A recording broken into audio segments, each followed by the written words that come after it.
What made you to decide to get married, ma'am? ഒന്ന് എനിക്ക് എൻ്റെ ഉള്ളിൽ ഒരു ഒറ്റപ്പെടൽ ഫീൽ ചെയ്ത് തുടങ്ങിയിട്ടുണ്ടായിരുന്നു.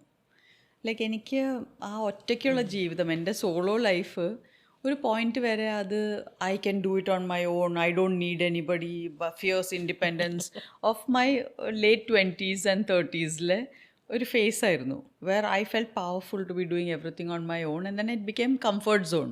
ബിക്കോസ് നമുക്ക് തോന്നിയ പോലെ നമുക്ക് എല്ലാ കാര്യങ്ങളും ചെയ്യാം. നമ്മുടെ ലൈഫ് തന്നെ വേറെ ആരുടെയും താല്പര്യങ്ങളോ അവരുടെ ഇഷ്ടങ്ങളോ അനിഷ്ടങ്ങളോ ഒന്നും എഫക്റ്റ് ചെയ്യാത്ത വിധത്തിൽ ഫുൾ ഫ്രീഡമിൽ ജീവിക്കുക. ഇപ്പോൾ ഇൻക്ലൂഡിങ് കരിയറിൽ you want to focus entirely on career, continuously want to shoot one film back to back, you can do it. വേറെ it's totally up to you. അപ്പോൾ ആ ഫ്രീഡമൊക്കെ എൻജോയ് ചെയ്തൊരു ഫേസ് ഉണ്ടായിരുന്നു. അതേപോലെ you feel confident that you are എന്താ പറയുക creating and managing your whole life. വേറെ ആരെയും ആശ്രയിക്കാതെ ജീവിക്കുന്നു എന്ന് പറയുമ്പോൾ യു ഫീൽ പവർഫുൾ.